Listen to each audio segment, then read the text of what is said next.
Assalamualaikum warahmatullahi wabarakatuh. A'udzubillahi minasyaitonir rajim. Bismillahirrahmanirrahim. Alhamdulillahirabbil alamin. Allahumma shalli ala Muhammadin kama shallaita ala Ibrahim wa ala ali Ibrahim innaka Hamidum Majid. Allahumma barik ala Muhammadin kama barakta ala Ibrahim wa ala ali Ibrahim innaka Hamidum Majid.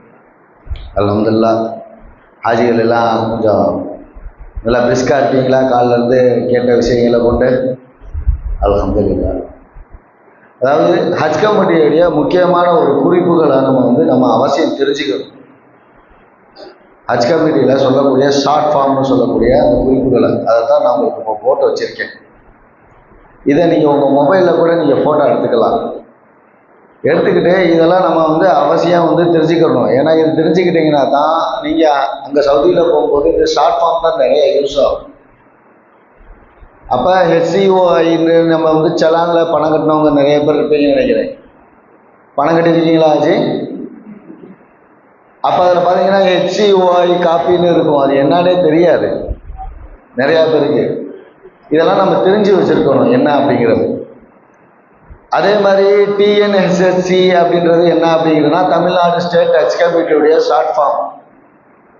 அப்புறம் KSA அப்படிங்கிறது kingdom of Saudi Arabia. அதே மாதிரி சிஜிஐன்னு சொல்லக்கூடிய ஒரு குரூப்ல ஏற்றி விடுறோம், எடுத்துக்கலாம். ஒரு பிரச்சனை இல்லை. குரூப் இருக்குல்ல, அந்த குரூப்ல சரியா இப்போ அந்த இன்ஷால்லா அதை இப்போ ஃபோட்டோ எடுத்து உங்களுக்கு ஏற்றி விடுவாங்க. குரூப்ல இருந்து கூட நீங்கள் எடுத்துக்கலாம் இன்ஷால்லா. அப்போ இந்த சிஜிஐங்கிறது கான்சுலேட் ஜெனரல் ஆஃப் இந்தியா.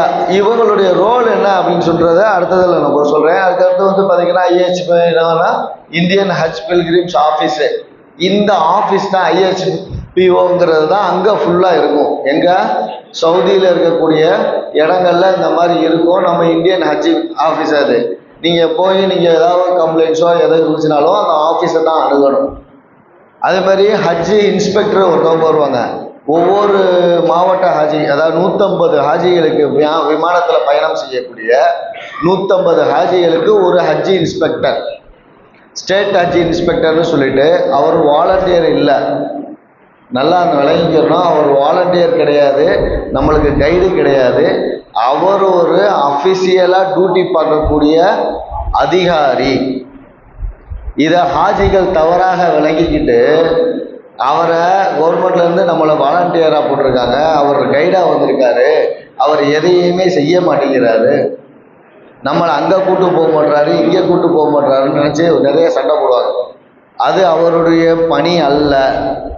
உங்களுக்கு ஏற்படக்கூடிய அலுவலக ரீதியாக இருக்கக்கூடிய இப்போ இந்தியா ஹஜ் கமிட்டியும் சரி, அங்கே இருக்கக்கூடிய சிஜிஐ இருக்குல்ல, இதில் சொல்லி ஏதாவது உங்களுக்கு ரூம்ஸ்லேயோ இல்லை வேறு ஏதாவது இடங்கள்ல ஏதாவது ஒரு ப்ராப்ளம் ஏற்பட்டுச்சுன்னு சொன்னால் உங்களுக்கு அவர் சப்போர்ட் பண்ணி அதை வாங்கி தருவார். இப்போ ரூமில் ஏதாவது ஒரு அசௌகரியம் ஏற்படுது, தண்ணி வரல அப்படின்னு சொன்னால் நீங்கள் சொன்னீங்கன்னா அவர் வர்றதுக்குண்டான ஏற்பாடு பண்ணி தருவார். ஆனால் நம்ம இப்படி நினைக்கக்கூடாது. அவருக்கு நம்மளுக்கு என்ன செய்யணும், குழாயை திறந்து பக்கெட்டை பிடிச்சி தண்ணியை எடுத்து நம்மளுக்கு கொடுக்கணும்னு நினைக்கக்கூடாது. அவருடைய டியூட்டி என்னங்க, தண்ணி வர்றதுக்கு ஏற்பாடு பண்ணுவார். இந்த மாதிரி இருக்கக்கூடிய சின்ன சின்ன விஷயங்களை நம்ம விளங்கிக்கிட்டோம்னா தான் அங்கே போய் நம்ம அந்த பிரச்சனைகளில் வரமாட்டோம். அதே மாதிரி இப்போ நம்மளுடைய இந்திய அரசாங்கம், நம்மளுடைய நாடு உங்களுக்கு எப்படின்னு சொன்னால் என்ன நாடுங்க, நம்ம குடியரசு நாடு. நம்ம நாடு என்னங்க, குடியரசு நாடு. நம்மளுக்கு முழு சுதந்திரம் இருக்குது. இப்போ நம்மளுக்கு ஏதாவது ஒரு பிரச்சனை அப்படின்னு சொன்னால் நம்ம முழுசாக என்ன செய்வோம், டக்குன்னு எங்கே இறங்குவோம், ரோட்டுக்கு போவோம். இல்லை கார்பரேஷனில் ஒரு பிரச்சனைனா கார்பரேஷனில் ஒரு கும்பலாக போய் நின்று நம்ம எல்லாமே செய்வோம். ஆர்ப்பாட்டம் பண்ணலாம், மனு கொடுக்கலாம், இந்த மாதிரி நிறைய விஷயங்கள் எல்லாமே செய்வோம். ஆனால் இது எல்லாமே சவுதியில் தடுக்கப்பட்டது. ஒவ்வொரு ஹாஜியும் எல்லாம் கவனிச்சுக்கோங்க. இந்த மாதிரி ஏதாவது செயலில் ஈடுபட்டா அவர்களுடைய ஹஜ்ஜு பெர்மிட்டு கேன்சல் ஆகிறது மட்டும் இல்லை, அவர்களை கைது செஞ்சு ஜெயிலில் அடைக்கிறதுக்கு அவங்களுக்கு முழு அதிகாரம் உண்டு. அதனால் இந்த மாதிரி விஷயங்கள், கொடி பிடிக்கிறதோ, நம்ம இந்திய கொடியை கூட இங்கே போட்டிருக்கோம். கழுத்தில் இந்த மாதிரி டேக் நீங்கள் அடையாளத்துக்கு உங்களுக்கு கொடுக்கக்கூடிய இதை வந்து நீங்கள் கண்டிப்பாக போட்டுக்கறணும். எப்பயுமே உங்கள்கிட்ட வந்து இது கலரக்கூடாது. ஆனால் அதே நேரத்தில் இந்தியா கொடியை நம்ம கொண்டு போய் அங்கே போய் 4 பேர் சேர்ந்து இப்படி இழுத்து பிடிச்சி இப்படி நின்று ஃபோட்டோக்கள் எடுக்கிறது வைக்கிறது இந்த வேலைகள் செய்யறதுக்கு அங்கே தடை. கூட்டமாக சேர்ந்து மித்த விஷயங்கள் எதுவும் செய்யக்கூடாது. ஒரு பில்டிங்கில் போன வருஷம் வந்து ஒரு உலமாக்கள் வந்திருந்தாங்க. அங்கே ஏற்பாடு நடந்துச்சு. என்ன ஹஜ்ஜுக்கு முன்னாடி ஹாஜிகள் பிரயோஜனமாவாங்கன்னு ஒரு ப்ரோக்ராம் செட் பண்ணாங்க. ஆனால் அந்த பில்டிங் வந்து 450 பேர் தங்கக்கூடிய பில்டிங்கு. ஆனால் என்ன ஆகி போயிடுச்சு, 700 பேருக்கு மேலே வந்து ரோட்டுக்கிட்ட வந்த மாதிரி ஆயிடுச்சு. வந்து பில்டிங்கை சீல் வைக்கிற அளவுக்கு போயிடுச்சு. அதனால் இந்த கூட்டமாக சேர்றது வைக்கிறதுங்கிறது வந்து அங்கே வந்து தடுக்கப்பட்ட விஷயம். நல்ல விஷயத்துக்குனாலுமே நம்மளுக்கு அங்கே தடுக்கப்பட்ட விஷயம். அந்த விஷயங்களை வந்து நம்ம வந்து கொஞ்சம் கவனம் வச்சுக்கணும். இந்த மாதிரி செயல்களில் நம்ம ஈடுபடக்கூடாது. அதே மாதிரி கடைசியாக ஒரு வார்த்தை போட்டிருக்கேன், ஆர்கனைசர்ஸ் அண்ட் வாலண்டியர்ஸ்ன்னு சொல்லிட்டு. ஆர்கனைசர் அண்ட் வாலண்டியர்ஸ்ன்றது ஆர்கனைசர்னா இப்போ இந்த ஹாஜர்லாம் இப்போ உங்களுக்காக இங்கே பிரத்யேகமாக ஏற்பாடு பண்ணி இந்த விஷயங்கள் எல்லாம் உங்களுக்கு உட்கார்றதுக்கும் இப்போ மதிய விருந்துலாம் ரெடி பண்ணி இது எல்லாமே உங்களை கண்ணியப்படுத்தி எல்லாமே செஞ்சு அனுப்புகிறாங்க பார்த்தீங்களா, இவங்க தான் ஆர்கனைசர்ஸ். சரிங்களா? வாலண்டியர்ஸுங்கிறது நீங்கள் சென்னையில் இன்ஷால்லா நிறைய பார்க்க வேண்டியது இருக்கும். இன்ஷால்லா ஹஜ் கமிட்டி சார்பாகவும் இருப்பாங்க. ஹஜ் தமிழ்நாடு இப்போ தமிழ்நாடு ஹஜ் சர்வீஸுடைய வாலண்டியர்ஸ் மூர்த்தா வாலண்டியர்ஸ் அவங்களும் வந்திருக்காங்க. சாதி காஜியாரும் இன்ஷால்லா இவங்களும் அங்கே சென்னையில் இருப்பாங்க. இவங்க பூரா பார்த்தீங்கன்னா அவங்களுமே அவங்களுடைய பணிகளில் ஃபுல்லாக ஈடுபட்டு இருப்பாங்க. இவங்க எல்லாரையுமே நீங்கள் வந்து அவங்களுடைய சொல்கிறத வந்து உங்களுக்கு எல்லாருக்குமே சேவை செய்யணுங்கிற நோக்கத்தில் தான் இவங்கெல்லாம் செயல்படுவாங்க.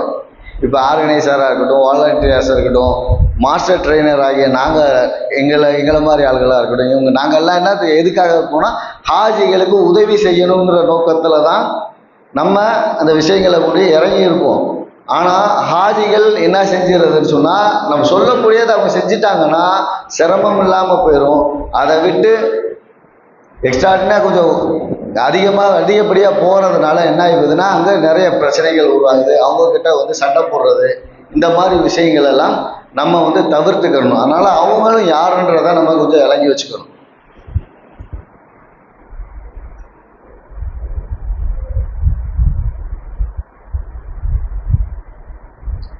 இப்போ ஹஜ்ஜி சுவேதா ஆப்பு வந்து பார்த்தீங்கன்னா வந்து ரொம்ப ஸ்லோவாக இருக்கிறது வந்து நம்ம தமிழ்நாட்டில் மட்டும்தான் ரொம்ப கம்மி.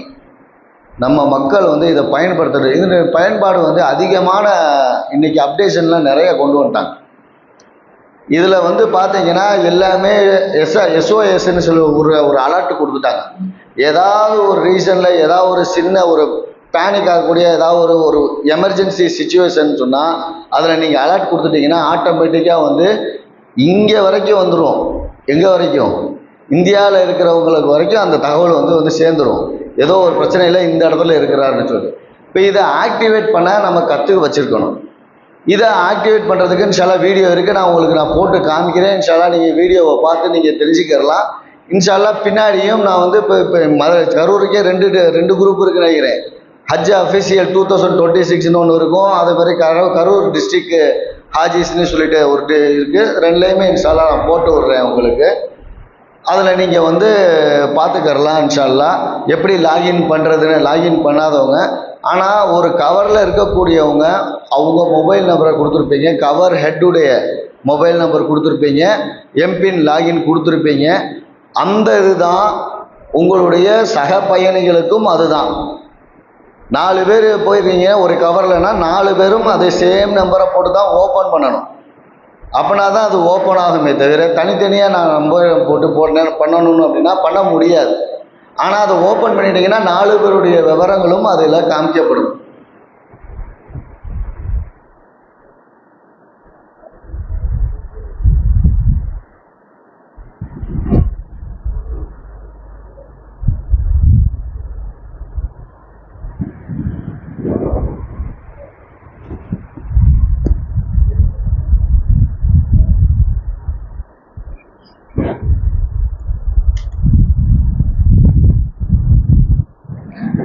இந்த லாகின் ப்ராசஸ் ஒரு 2 செகண்ட் ஓடும். இன்ஷால்லா நீங்கள் அதை கொஞ்சம் பார்த்துக்கோங்க. பார்த்துக்கிட்டிங்கன்னா உங்களுக்கு கொஞ்சம் பிரயோஜனமாக இருக்கும்.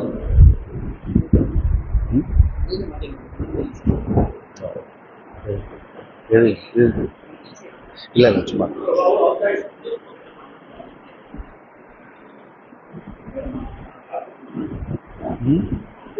வீடியோ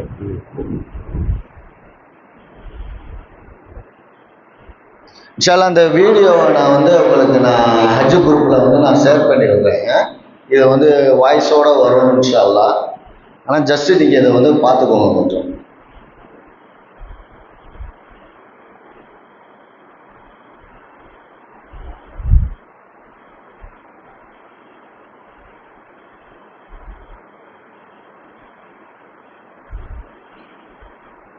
எல்லா லாங்குவேஜ்லேயும் அப்டேட் ஆகுது. அதே மாதிரி தமிழ் மட்டும் தான் தெரியும் அப்படின்னா தமிழ்லையுமே அது எல்லாமே அப்டேட் பண்ணிக்கிட்டு இருக்கிறாங்க. இன்ஷால்லா அது எல்லாமே வந்துடும்.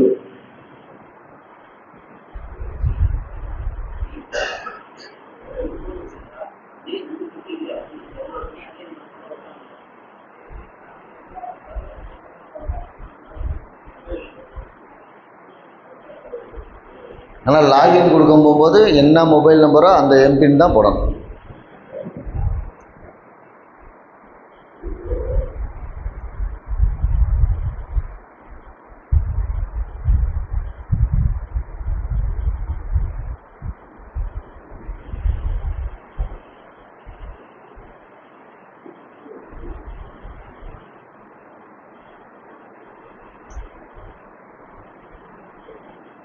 தயவுசெய்து பட்டன் ஃபோன் யாரும் வச்சுருந்தீங்கன்னா ஸ்மார்ட் ஃபோன் யூஸ் பண்ண பழகிக்கோங்க. அந்த ஸ்மார்ட் ஃபோனுக்கு மாறிடுங்க.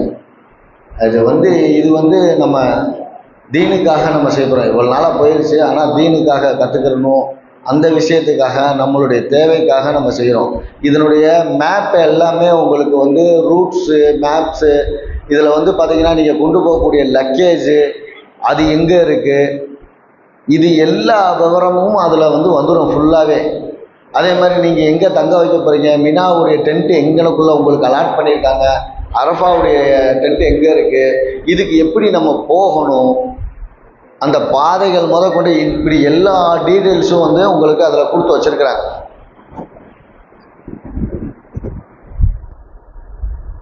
அதே மாதிரி இந்த வருஷம் கன்ஃபார்மாக சொல்லியிருக்காங்க. உங்களுக்கு மாதிரி ஸ்மார்ட் வாட்ச் உங்களுக்கு கண்டிப்பாக கொடுப்பாங்க. ஒவ்வொரு ஹாஜியும் தெரிஞ்சு வச்சிருக்கிறது அவங்களுடைய யூசர் நேமும் எம்பின்னு தெரிஞ்சு வச்சிருக்கணும். இன்னும் எம்பின்னா யாருக்குமே நிறைய பேருக்கு தெரிய மாட்டேங்குது. எம்பின் அப்படின்னு சொல்லிட்டு அந்த இதை தெரிஞ்சு வச்சிருக்கணும். அதை தெரியலைன்னா ஃபார்வேர்ட் போட்டு நம்ம எடுத்து நம்ம அதை பாதுகாத்து வச்சுக்கணும். அது ஒரு தடவை லாகின் பண்ணிட்டோம்னா அதை எடுத்து வச்சுக்கணும். அதே மாதிரி தேவையில்லாமல் வேற யாரும் அதிகாரப்பூர்வமாக இல்லாமல் வேற யார்கிட்டையும் உங்களுடைய மொபைல் நம்பரையும் எம்பின் நம்பரையும் ஷேர் பண்ண வேண்டாம். யாரும் கேட்க மாட்டாங்க. கேட்டாங்கன்னா ஏதாவது அப்லோடு சொந்தமாக இப்போ நேற்று கூட ஒரு ஹாஜி இங்கே கரூர் மாவட்டத்திலேருந்து ஒரு ஹாஜி எனக்கு ஃபோன் பண்ணி சொன்னாங்க. ஒரு பாஸ்போர்ட் அப்லோடு நேற்று போட்டு விட்டேன் குரூப்பில். பாஸ்போர்ட் அப்லோடு சம்மந்தமாக அந்த ஹாஜிகள் எல்லாம் பண்ணிட்டீங்களா? பாஸ்போர்ட் அப்லோடு பண்ணிட்டீங்களா? அது பண்ண தெரில, எனக்கு எப்படி பண்ணுறதுனால நீங்கள் அனுப்பிச்சி வைங்க அப்படின்ட்டு மொபைல் நம்பர் எம்பின்னு வாங்கி அவங்களுக்கு பண்ணிவிட்டு நான் மெசேஜ் கொடுத்துட்டேன். இந்த மாதிரி அதிகாரப்பூர்வமாக யாராவது இருந்தாங்க அவங்கக்கிட்ட நீங்கள் ஷேர் பண்ணுறதை நான் சொல்ல வரல. ஆனால் பொதுவாக மற்ற யார்கிட்டையும் தெரியாமல் நீங்கள் ஷேர் பண்ணிடாதீங்க.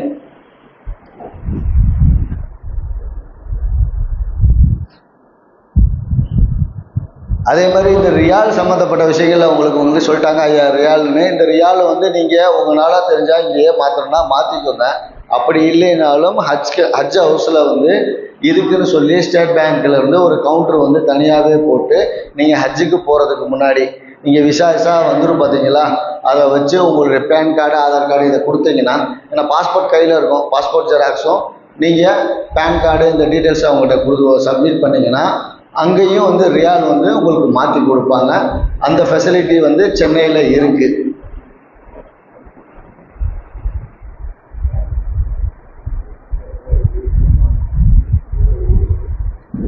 அதே மாதிரி இ விசா உங்களுக்கு சொன்னாங்க. நீங்கள் சந்தேகம் வரணும் ஹாஜி நாங்கள் பேசும்போது, ஆனால் அதை நோட் பண்ணி வைங்க, கடைசியில் கேட்கலாம்.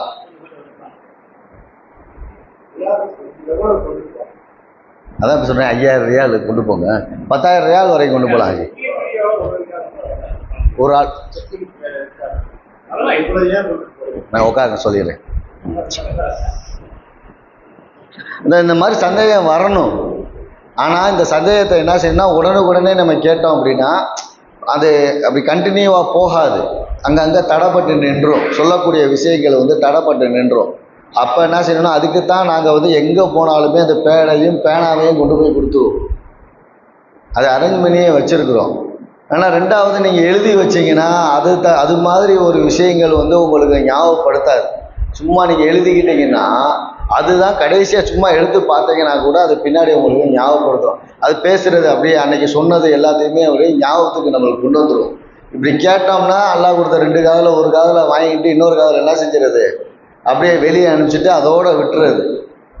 அதனால் வந்து நீங்கள் தயவுசெய்து எழுதுங்க, கேள்விகள் வந்துச்சுன்னா நோட் பண்ணி வைங்க, இன்ஷால்லாஹ் எல்லாத்துக்குமே விளக்கம் தருவோம். இப்போ இந்த இ விசா வந்து பற்றி சொன்னாங்க. இ விசா வந்து உங்களுக்கு ஆட்டோமேட்டிக்காக ஏற்கனவே அந்த ரைட் சைடில் இருக்கக்கூடிய இதுதான் ஃப்ளைட் புக்கிங்கு. இப்போ ஆல்ரெடி எல்லாருமே ஃப்ளைட் புக்கிங் பண்ணியிருப்பீங்க. இதை டவுன்லோட் பண்ணி எடுத்து வச்சுட்டிங்களா பிரிண்ட் அவுட்டு? சரி, நான் இன்னொன்று கேட்குறேன். இப்போ இந்த ஹஜ்ஜுக்காக நம்ம அப்ளிகேஷன் போட்டோம், எல்லாம் செஞ்சோம், இதனுடைய காப்பீஸு, பணம் கட்டின செலானு, இது எல்லாத்தையும் நான் ஃபைல் போட்டு வச்சுருக்கேன் கரெக்டாக அப்படின்னு எத்தனை பேர் கரெக்டாக ஃபைல் பண்ணி வச்சுருக்கணும்? சும்மா பேப்பராக வச்சுருக்கிறேன்னு சொல்லக்கூடாது, சும்மா கவருக்குள்ளே வச்சுருக்கேன்னு சொல்லாதீங்க. டேகு போட்டு ஃபைல் போட்டு எத்தனை பேர் வச்சுருக்கீங்க? எத்தனை ஹாஜிகள் உட்காந்துருக்கீங்க, எத்தனை பேர் கை தூக்கியிருக்காங்க பாருங்கள். இந்த அசால்ட்டு நம்மக்கிட்ட நிறையா இருக்குது ஹாஜி. நான் ஏன் இதுக்கு விளையாட்டுக்கு சொல்லலை, 2021 கொச்சின் மூலமாக போன ஹாஜிகளுக்கு போன வருஷம்தான் வந்து கிட்டத்தட்ட ஒரு ஹாஜிக்கு வந்து 23,000 சில்லற ரூபா வந்து அவங்களுக்கு வந்து அவங்க அக்கௌண்ட்டில் கிரெடிட் ஆகிருக்கு. அக்கௌண்ட் நம்பர் நீங்கள் கொடுக்கக்கூடிய அக்கௌண்ட் நம்பர், ஹஜ்ஜுக்கு கொடுக்கக்கூடிய அக்கௌண்ட் நம்பரையும் சரியாக இருக்குதான்னு நீங்கள் செக் பண்ணணும். அந்த அக்கௌண்ட் நம்பரை கண்டினியூ பண்ணணும். ஒரு 5 வருஷம், குறைஞ்சது 5 வருஷமாவது ஹஜ்ஜுக்கு போயிட்டு வந்தால் இந்த ஹஜ் கமிட்டியுடைய கவர் நம்பரு, இந்த பணம் கட்டின ரசீது, மித்த விவரங்களை சேகரித்து வச்சுருக்கணும். இப்படி தான் மதுரையில் ஒரு ஹாஜிக்கு ஆயிடுச்சு. அவருக்கு இப்போ நாங்கள் மும்பைக்கு ட்ரைனிங்கு போயிருக்க போகும்போது என்ன செஞ்சேன்னு சொன்னால், அவர் அந்த டீட்டெயில்ஸ் எல்லாத்தையும் கலெக்ட் பண்ணி வாங்கிக்கிட்டு நான் கொண்டு போய் அந்த அக்கௌண்ட்ஸ் டிபார்ட்மெண்ட்டில் கொடுத்துட்டு வந்தேன். போன வாரம் என்னை கூப்பிட்டு சொல்கிறாரு, ஹாஜியார் எனக்கு என் அக்கௌண்ட்டுக்கு 77,000 சில்லற ரூபா வந்துருச்சு ஹாஜியார்னு. உங்கள் பணம் தான். ஹஜ் கமிட்டியை பொறுத்தளவுக்கு ஒரு இந்த வருஷத்துக்கு இவ்வளோ ரூபான்னு சொல்லி ஒரு ஃபிக்ஸ் பண்ணி வாங்குதுன்னு சொன்னால் அந்த பணத்தை வந்து என்ன செய்யும் அப்படின்னு சொன்னால் வச்சுருக்கோம். இந்த வருஷத்துக்கு எவ்வளோ செலவாகுதோ அந்த தொகை போக மிச்ச ரூபா ஏதாவது இருந்துச்சுன்னு சொன்னால் இந்த மாதிரி உங்களுக்கு வாய்ப்பாக கிடைக்கும், கிடைக்காமையும் போகும். ஆனால் 2021 அந்த கொரோனாக்கு அப்புறம் போன அந்த ஃபஸ்ட்டு பேஜ் கொச்சின்லேருந்து போனாங்க. அந்த ஹாஜிகளுக்கு மிச்சம் வந்து கிட்டத்தட்ட 23,000 சில்லற ரூபா ஒரு ஹாஜிக்கு வந்திருக்கு. அதனால தான் ஒரு 5 வருஷத்துக்காக தயவுசெய்து ஹஜ்ஜு 2026ன்னு ஒரு ஃபைல் போட்டு தயவுசெய்து இது எல்லாத்தையுமே, இந்த டாக்குமெண்ட்ஸ் எல்லாத்தையுமே எப்பயுமே உங்கள் கையில் வச்சுருக்கிற மாதிரி நீங்கள் ஃபைல் பண்ணி ரெக்கார்டாக மெயின்டைன் பண்ணுங்கள். எப்படி நம்ம சொத்து பத்திரத்தை சும்மா கவருக்குள்ளே வச்சுட்டு தூக்கிட்டு போயிடுவோமா ஹஜி? அது மாதிரி இது அல்லாஹ்வுடைய பொக்கிஷமாக நம்மளுக்கு கொடுத்துருக்கான். அதனால் அதை கொஞ்சம் பாதுகாப்பாக வச்சுக்கோங்க. இதனால் நன்மைகள் நிறையா இருக்குது. இந்த இ விசா வந்து நீங்கள் டவுன்லோட் பண்ணுறதுக்கு வந்து உங்களுக்கு ஆட்டோமேட்டிக்காக வந்து யார் மொபைல் நம்பர் ஹஜ் கமிட்டிக்கு நீங்கள் அப்ளை பண்ணும்போது மொபைல் நம்பர் கொடுத்துருந்தீங்களோ அந்த மொபைல் நம்பர் கொடுத்துருந்தீங்கன்னா அதில் ஆட்டோமேட்டிக்காக உங்களோட இ விசா வந்து உங்களுக்கு வந்து வந்துடும். நான் இமெயில் கொடுக்கல, சுவேதா ஆப்லேயும் வராது, ஹஜ் கமிட்டி வெப்சைட்லேயும் வராது. நான் என்ன செய்யட்டும் அப்படின்னா, இதுக்கு வந்து இ விசா போர்ட்டல்னு சொல்லிட்டு சவுதி அரசாங்கம் ஒன்று கொடுத்துருக்கு. அது எப்போ ஓப்பன் ஆயிடுச்சோ நம்மளுடைய பாஸ்போர்ட் நம்பரு, நம்மளுடைய பிறந்த தேதி, இந்த மாதிரி விஷயங்களை நம்ம கொடுத்தோம்னு சொன்னால் ஆட்டோமேட்டிக்காக இ விசாவை நம்ம டவுன்லோட் பண்ணி எடுத்துக்கலாம். கண்டிப்பாக நம்ம டவுன்லோட் பண்ணி எடுக்கணும். எடுத்து நம்மளுடைய பாஸ்போர்ட் நம்பரு, நம்ம பாஸ்போர்ட் நம்பர் சரியாக இருக்கும்போது தான் வரும்.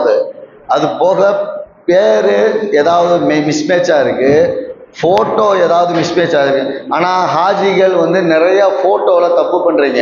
ஒயிட் பேக்ரவுண்டோட நீங்கள் அப்ளிகேஷனுக்கு அப்ளை பண்ணுங்கன்னு சொல்கிறோம். ஆனால் இப்போ உள்ள ஒரு வாய்ப்பு என்னென்னா, போர்ட்டல் அது ஓப்பன் ஆகிருக்கு. யாரெல்லாம் கலரில் நீங்கள் போட்டு வச்சுருக்கீங்க, பெண்கள்லாம் காது மூடின மாதிரி வச்சுருப்பீங்க, ஏன்னா இந்த சிரமங்கள் எல்லாத்தையுமே நாங்கள் அங்கே இந்த டாக்குமெண்ட் செக்ஷனில் தான் நான் ஃபுல்லாக இருப்பேன். இந்த பாஸ்போர்ட்டு, இந்த விசாவுடைய டாக்குமெண்ட் செக்ஷன், இது எல்லாத்துலேயுமே சென்னையில் கிட்டத்தட்ட இப்போ சென்னையில் இப்போ 2-3 வருஷமாக அதில் தான் இருந்துக்கிட்டு இருக்கோம். அந்த இதில் நம்ம அந்த பார்த்த விஷயங்கள் பார்த்திங்கன்னா இதில் தான் ப்ராப்ளம் ஆகி கடைசி நேரத்தில் அந்த நுசுக்கு கார்டு வந்து அவங்களுக்கு வரமாட்டேங்குது. நுசுக்கு கார்டு வந்துச்சுன்னா ஃபோட்டோ கருப்படிச்ச மாதிரி இருக்குது. ஏன்னா இவர் கலர் ஃபோட்டோவை கொடுத்துருப்பாரு. ரெண்டாவது என்ன செய்வார், இப்போ பார்த்தோம்னா வெள்ளையாக இருக்கும் தாடி எல்லாம், ஆனால் ஃபோட்டோ உள்ளே இருக்கிறது எப்படி இருக்கும்னா கருப்பாக இருக்கும். புது ஃபோட்டோவே கொடுக்குறதில்ல, லேட்டஸ்ட் ஃபோட்டோவே கொடுக்குறதில்ல. இவருக்கு அதுக்கும் சம்மந்தமே இல்லை. சவுதிக்காரன் இப்படி பார்த்தானா யாருன்னு சொல்லுவான். அங்கே செக் பண்ண போகிறாங்க, அவங்களுக்கு என்ன தெரியும்? இப்போ இந்த ஃபோட்டோக்களில், பாஸ்போர்ட் சைஸ் ஃபோட்டோக்களில் ரொம்ப கவனம் நம்ம விடுறோம். இதனால் என்ன ப்ராப்ளம்னா, இந்த மாதிரி விஷாலையில் நுசுக் கார்டு, இந்த கார்டில் எல்லாம் பிரச்சனைகள் வருது. அது ஏதாவது இருந்துச்சுன்னு சொன்னால் இன்றைக்கே என்ன செய்யுங்க, ஹாஜிகள் போனதுக்கப்புறம் பாஸ்போர்ட்டு சைஸ் புது ஃபோட்டோ ஒயிட் பேக்ரவுண்டோட நார்மல் பாஸ்போர்ட் சைஸ் ஃபோட்டோ எடுங்க. தெளிவாக எடுத்து அந்த போர்ட்டல் இப்போ ஓப்பனில் தான் இருக்குது. ஏன்னா பாஸ்போர்ட் அப்லோட் பண்ண வேண்டியது இருக்கிறதுனால அந்த இதில் வந்து நீங்கள் போய் அந்த ஃபோட்டோவை தயவுசெய்து மாற்றிடுங்க.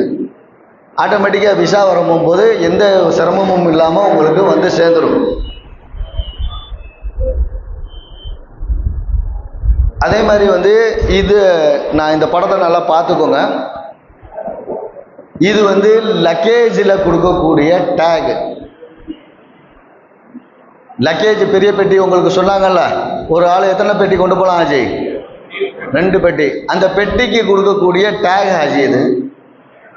இந்த டேக் எதுக்குன்னா, இந்த டேக் வந்து உங்களுடைய கவர் நம்பரு, உங்களுடைய பேர், உங்களுடைய பாஸ்போர்ட் நம்பரு, இது எல்லாமே இதில் ஃபிட் பண்ணி வந்துடும். ஒரு கவரில் இருக்கிறாங்கன்னா 4 பேருக்கு வந்துடும், செட்டு வந்துடும். எத்தனை வச்சுருக்கீங்களோ அத்தனை இதுக்கு. அப்போ இதில் வந்து என்ன இதில் ஃபெசிலிட்டி கொடுக்குறாங்கன்னா, RFIDன்னு சொல்லக்கூடிய டெக்னாலஜியே கொடுத்துட்டாங்க. போன வருஷத்துலேருந்து அது லான்ச் ஆயிடுச்சு. RFID டெக்னாலஜி எதுக்காகனா, ஏற்கனவே போன ஹாஜிகள்லாம் சொல்லுவாங்கள்ல, பெட்டியில் மிஸ் ஆகி 3 நாள் ஆச்சு, 4 நாள் ஆச்சு, இந்த பெட்டி எங்கே இருக்குன்னு தெரியலை, எங்களுக்கு தேடணும் அப்படின்னு. அந்த சிரமத்தை குறைக்கிறதுக்கு தான் இது. இங்கே உட்காந்துக்கிட்டு இது எங்கே இருக்குன்னு இது ட்ராக் பண்ணி பார்த்துடலாம். இந்த லக்கேஜ் எங்கே இருக்குன்னு இதை கண்டிப்பாக சென்னையில் அதை வந்து கொடுப்பாங்க. இதை மாற்றுறதுக்கு ஒரு வழிமுறையாக சொல்லுவாங்க. மாற்ற தெரிலனா இன்ஷா அல்லாஹ் ஹஜ் ஹவுஸில் இருக்கக்கூடிய வாலண்டியர்ஸ்கிட்ட நீங்கள் கொடுத்து மாட்டிக்கிடலாம். இல்லையா, ஏர்போர்ட்டுக்கு நீங்கள் கையில் வெளியில் தங்குறோம், நாங்கள் ஏர்போர்ட்டுக்கு டைரெக்டாக வரோன்னா ஏர்போர்ட்டுக்குள்ளே வந்தீங்கன்னா அங்கேயும் வாலண்டியர்ஸ் நிறையா இருப்பாங்க. அவங்கக்கிட்ட கொடுத்து நீங்கள் மாட்டிக்கணும். ஆனால் கண்டிப்பாக உங்கள் பெட்டியில் இந்த டேக் போடக்கூடாது. ஒரு பெட்டியில் கூட ஹேண்ட் லக்கேஜுக்கு கூட இல்லாமல் கூட நீங்கள் கையில் கொண்டு போகலாம். ஏன்னா அது எங்கே இருக்கும், யார்கிட்ட இருக்கும்? ஹேண்ட் லக்கேஜ் யார்கிட்ட இருக்கும் ஆஜி? நம்மகிட்ட தான் இருக்கும். ஆனால் இது நம்மளை விட்டு போயிடும். அங்கே கிடக்கும் லட்சக்கணக்கான பெட்டிகள். அப்போ அந்த ஒரு பெட்டி வந்து மிஸ் ஆகிறதுக்கு வாய்ப்பு இருக்குது. அதனால தான் இதை வந்து கண்டிப்பாக ஒவ்வொரு பெட்டியிலையும் இந்த டேகை போட்டு போடணும். அதை கவனம் வச்சுக்கோங்க.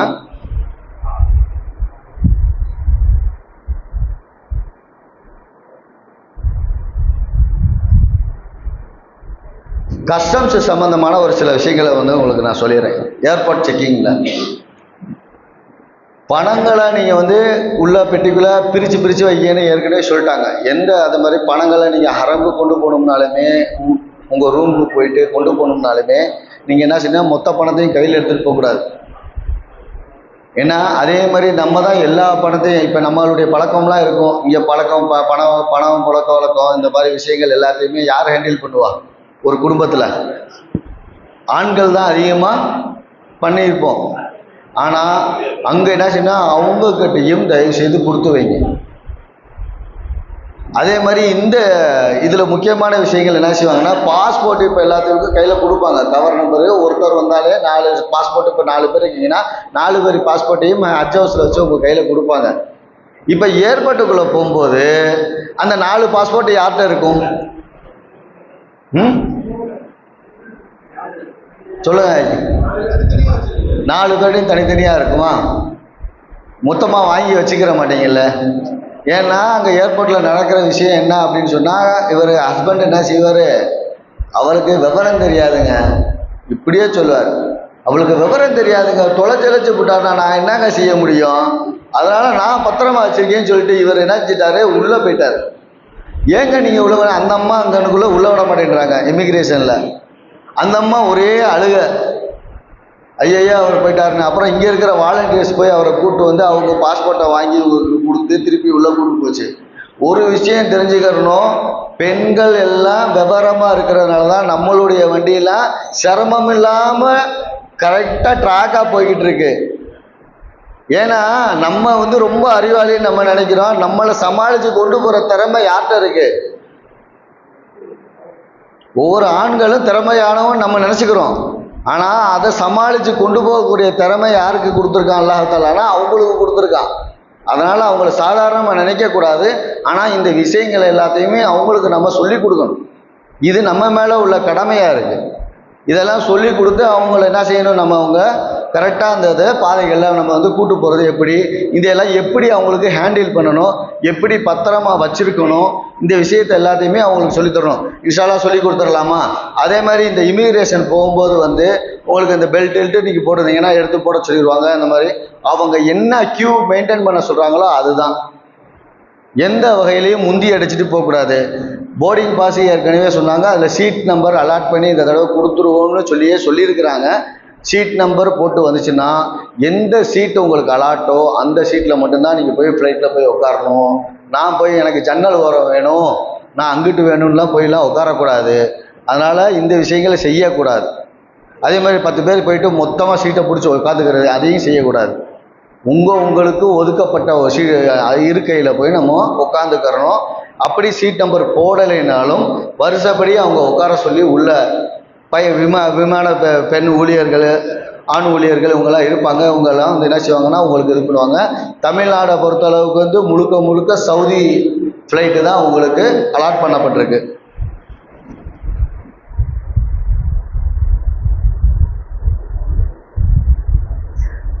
அதே மாதிரி இந்த இமிக்ரேஷன் இந்த நகைகள் கொண்டு போகிற விஷயத்தில் வந்து டெக்ளரேஷன்லாம் போட சொல்கிறாங்க. அதனால் வந்து இந்த டெக்ளரேஷன்லாம் போட்டு நீங்கள் கொண்டு போய் கொடுக்குறது இது வந்து சிறந்த விஷயம் இல்லை. பெண் தாய்மார்கள் தான் நகைகள் அணிவாங்க. அணிய போகும்போது எவ்வளோ குறைச்சி கொண்டு போகணுமோ அவ்வளோ குறைச்சி கொண்டு போங்க. என்ன கொண்டு போனீங்களோ அதையே நீங்கள் திருப்பி கொண்டு வாங்க. தயவுசெய்து அங்கேருந்து வாங்கிட்டு வரணும்லாம் நினைக்காதீங்க. இந்திய அரசாங்கத்துடைய நிறைய கடுவடி இருக்குது. நீங்கள் வாங்குறதுக்கு மேலே இங்கே வந்து டியூட்டி கட்ட வேண்டிய சூழ்நிலையெல்லாம் வந்துடும். அதனால் நகையெல்லாம் பறக்கத்துக்காக வாங்குறேன் வைக்கிறேன்னு சொல்லிட்டுலாம் வாங்கி அதுலெல்லாம் பறக்கத்து இல்லை. அதனால் ஹஜ்ஜுக்கு பார்க்க போகிறீங்க, ஹஜ்ஜை மட்டும் ஃபோக்கஸ் பண்ணி போயிட்டு வாங்க. எந்த சிரமமும் இருக்காது. ஏர்போர்ட்டில் உங்ககிட்ட யாரும் எந்த பொருளும் கொண்டு வந்து கொடுத்தாலும் சரி, தயவு செய்து வாங்கிக்கிட்டு போக வேண்டாம். அது என்னன்னு உங்களுக்கு ரொம்ப தெரிஞ்சவங்களாக இருந்தாலும் வாங்காதீங்க. நீங்கள் ஹஜ்ஜுக்கு போகிறீங்க, அது மட்டும்தான். உங்களுடைய பொருட்களை மட்டும் நீங்கள் எடுத்துகிட்டு போங்க. யாருடைய பொருட்களையும் வாங்கிறாங்க. நகைகளை அதே மாதிரி ஹாஜிமார்கள் வந்து அணிய போகும்போது உங்கள் சேலைகளோ இல்லை சுடிதார் போடுறீங்களோ இது மாதிரி இருந்துச்சுன்னா சேஃப்டி பின்னு வச்சுருப்பீங்க. அதில் வந்து பின் பண்ணி வச்சுக்கோங்க. அந்த க்ரௌட்லாம் கொஞ்சம் மிஸ் ஆகிறதுக்கு வாய்ப்புகள்லாம் நிறையா இருக்கும். அதனால் உங்களோட உடைமைகளை நீங்கள் பாதுகாப்பாக வச்சுக்கோங்க.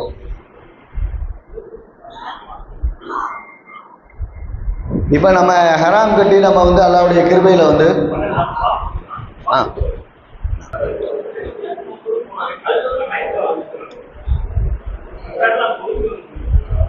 ஹாஜிமார்களே வரலையே.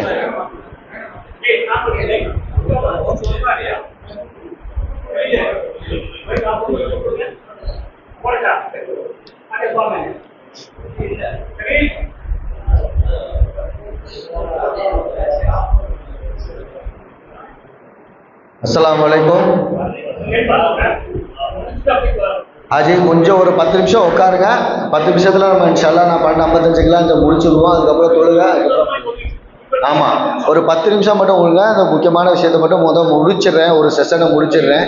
அதுக்கப்புறம் தொடர்ந்து இன்ஷால்லா உங்களுக்கு இது சாப்பாடுக்கு அப்புறம் வந்து இன்னும் முக்கியமான விஷயங்கள் உங்களுக்கு ஹஜ் கமிட்டி செய்யக்கூடிய ஏற்பாடுகள் என்னென்ன செஞ்சு வச்சுருக்காங்க, இங்கே எப்படி ஏற்பாடு பண்ணி வச்சுருக்காங்க, சவுதியில் என்ன ஏற்பாடு பண்ணி வச்சுருக்காங்க இந்த வருஷம், இது எல்லாமே உங்களுக்கு இருக்கும். அதே மாதிரி மதியம் வந்து லஞ்சுக்கு அப்புறம் இன்ஷால்லா டாக்டரும் வந்திருக்காங்க. நிச்சயமாக அந்த டாக்டருடைய சப்ஜெக்ட்லாம் உங்களுக்கு ஒரு முக்கியமான ஒரு விஷயம் இருக்குது. ஏன்னா இன்றைக்கி எது இருக்கோ இல்லையோ நம்மளுக்கு சுகரு தானாக வந்துடுது, எல்லாருக்கும் சேர்ந்து வந்துடுது. இப்படி தான் நிலவரம் இருக்குது. நிறைய பிரச்சனைகள் நம்மளுக்கு. அதனால் இந்த விஷயங்களுக்கெல்லாம் ஓரளவுக்கு நம்மளுக்கு கொஞ்சம் தெரிஞ்சுட்டோம்னா, இப்போயே நம்ம இதெல்லாமே பயிற்சி தான். இது பயிற்சியுடைய இந்த ப்ரோக்ராமுடைய நோக்கமே இது பயிற்சி எடுக்கணுங்கிறதுக்கு தான். சரிங்களா? அதனால் இந்த விஷயங்களை செய்யணும். ஆனால் இந்த பயிற்சியெல்லாம் நாங்கள் சொல்லிக் கொடுக்குறோம். ஒரு முக்கியமான பயிற்சி இருக்குது. என்ன பயிற்சிங்க? அதெல்லாம் நாங்கள் சொல்லி கொடுத்துருவோம். ஆனால் நாங்கள் சொல்லிக் கொடுக்க முடியாத விஷயம்லாம் ஒன்று இருக்குது. என்னங்க? மசாயில் சம்மந்தப்பட்ட விஷயத்தில் எங்களால் பயிற்சிங்கிறது இல்லை. அது யார்கிட்டனா நீங்கள் உலமாக்கள்கிட்ட நீங்கள் கான்டாக்ட் பண்ணணும். ஆனால் நம்ம இதெல்லாமே செஞ்சுடுறோம், ஹஜ்ஜுக்கெல்லாம் அப்ளை பண்ணிடுறோம். ஆனால் ஹஜ்ஜுன்னா என்னன்னு கூட இது நமக்கு தெரியாமல் இருக்குது. 12 முடிச்சு விட்டுருக்கேன் சார். 12 முடிச்சுங்க போயிட்டு. அப்போ நம்ம ஒவ்வொருத்தவரும் இங்கே இருக்கும்போது இப்போ இன்னும் கூட ஒரு 3 மாதம் நம்மளுக்கு ரமலான் வேற இப்போ பக்கத்தில் வருது. அல்ஹம்துலில்லாஹ் நல்ல நேரம் கிடைக்கும். ஒரு நல்ல உலமாக்கள் ஹஜ்ஜு செஞ்ச மார்க் அறிஞரை செஞ்சு ஹஜ்ஜுன்னா என்ன, எப்படி செய்யணும், என்ன செய்யணும், உம்ரானா என்ன, இந்த விஷயங்கள் சம்மந்தப்பட்ட மசாயில் சம்மந்தப்பட்ட விஷயங்களை ஒருத்தவங்களை தேர்ந்தெடுத்து அதுக்கும் நம்ம பயிற்சி எடுக்கணும். இன்ஷா அல்லாஹ் நம்ம எடுத்துடலாமா? இப்போ எஹ்ராம் உங்களுக்கு சென்னை ஹஜ் ஹவுஸில் கட்ட சொல்லியிருக்காங்க. நீங்கள் வெளியில் இருந்தீங்கன்னா வெளியிலேருந்து நீங்கள் எஹ்ராம் கட்டிட்டு ஏர்போர்ட்டுக்கு வந்துடுவீங்க. 6 மணி நேரத்துக்கு முன்னாடி வந்துடுவீங்கன்னு சொல்லியிருக்காங்க. இந்த 6 மணி நேரத்துக்கு முன்னாடினா இப்போ உம்ரா செய்கிறதுக்காக நம்ம செய்ய போகிற ஹஜ்ஜுக்கு பேர் என்னங்க? நம்ம ஹஜ்ஜுக்கு செய்ய போகிற ஹஜ்ஜுக்கு பேர் என்னங்க? தமத்து ஹஜ்ஜு. ஒரு ஹாஜி ஹஜ்ஜுக்காக கிளம்புவார். ஆனால் எப்படி கிளம்புவார்னா உம்ராவுடைய நியத்தில் கிளம்புவார். உம்ராவுடைய நியத்தில் பயணம் செஞ்சு மக்காவை சென்றடைந்து அந்த உம்ராவுடைய காரியங்களை எல்லாம் முடித்து விட்டு அவர் ஹலாலாகி வெளியில் வந்துட்டு ஹஜ்ஜுடைய காலம் வரைக்கும் மக்காவிலேயே தங்கி இருந்து ஹஜ்ஜுக்காக மறுபடியும் மீண்டும் எஹ்ராம் கட்டி அந்த காரியங்களை எல்லாத்தையும் முடித்து விட்டு அந்த எஹ்ராம்ல இருந்து ஹஜ்ஜுடைய எஹ்ராம்ல இருந்து வெளியில் வருவார். இதுக்கு பேர் தான் தமத்து ஹஜ்ஜு. அப்போ நம்ம போகக்கூடியது நியத்து என்னங்க? உம்ராவுடைய நியத்து. அப்போ அந்த நியத்தை எங்கே சொல்லுவாங்க, எங்கே வைக்கணும்? நம்ம இங்கேருந்து எஹ்ராம் கட்டினோடனே வச்சிடணுமா? கண்டிப்பாக ஃப்ளைட்டில் அதுக்குண்டான ஏற்பாடு வச்சுருக்கு. உங்களுக்கு அந்த எலம்லம்னு சொல்லக்கூடிய அந்த எல்லை வர போகும்போது அனௌன்ஸ் உங்களுக்கு கண்டிப்பாக பண்ணுவாங்க. உங்களுக்கு நீங்கள் பண்ணுவாங்க. அதனால் அப்புறம் நீங்கள் நியத்து வச்சுக்கலாம். அது வரைக்கும் நீங்கள் தொப்பி போடணும்னா போட்டுக்கலாம். ஏன்னா அப்போலாம் உங்களுக்கு எஹ்ராமுடைய சட்டத்தில் வர மாட்டீங்க. அதனால் போட்டுக்கலாம். இது எல்லாமே நீங்கள் உங்களுக்கு அனௌன்ஸ்மெண்ட் பண்ணுறதுக்கு உங்களுக்கு ஏற்பாடு இருக்குது. நீங்கள் உங்களுக்கு ரோமிங் உங்களுக்கு சொல்லிட்டாங்க. சிம் கார்டு அத்தியாவசிய தேவைன்னா ஏர்போர்ட்டில் ரொம்ப டைட்டாக இருக்கும். ஏர்போர்ட்டில் இருந்துச்சுனாலும் யாரும் தனிப்பட்ட முறையில் கொண்டு இந்த சிம்மு வாங்கிக்கோங்க, 300 ரூபா 200 ரூபா 200 ரியால் இப்போ போட்டிங்கன்னா அப்படியே நீங்கள் பேசிக்கலாம், ஆக்டிவேட் ஆகிறதுக்கெல்லாம் லேட் ஆகாது அப்படி இப்படின்னு சொன்னாங்கனாலும் தயவுசெய்து வாங்க வேண்டாம். அந்தந்த ஏஜென்ட்டு ஷோரூம் இருக்கும். அந்த ஷோரூமில் வேணும்னா லோக்கல் சிம் வேணும்னா நீங்கள் வாங்கிக்கலாம். இல்லை அங்கே போய் கூட நீங்கள் வாங்கிக்கோங்க. மக்காவுக்கு போனதுக்கப்புறம் வாங்கிக்கோங்க.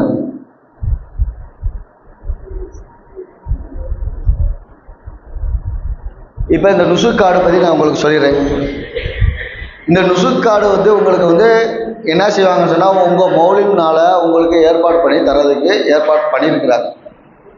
ஆனால் இங்கேயே நம்ம எடுக்க முடியும். இதை நீங்கள் ஹஜ்ஜுக்கு போகிறதுக்கு முன்னாடி இன்ஷா அல்லாஹ் இது எடுக்க முடியும். இதனுடைய வீடியோவும் நான் இன்ஷா அல்லாஹ் உங்களுக்கு அந்த குரூப்பில் நான் அப்லோட் பண்ணுறேன். ஆனால் ஏன் இதெல்லாம் நான் இப்போ போட மாட்டேங்கிறோன்னா, இப்போ இது தேவையில்லை.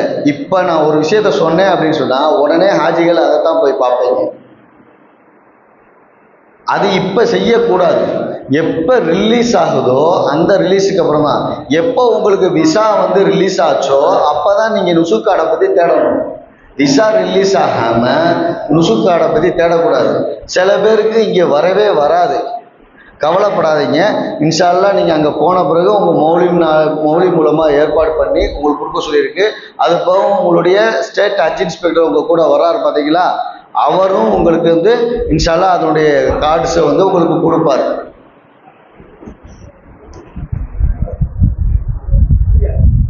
அதே மாதிரி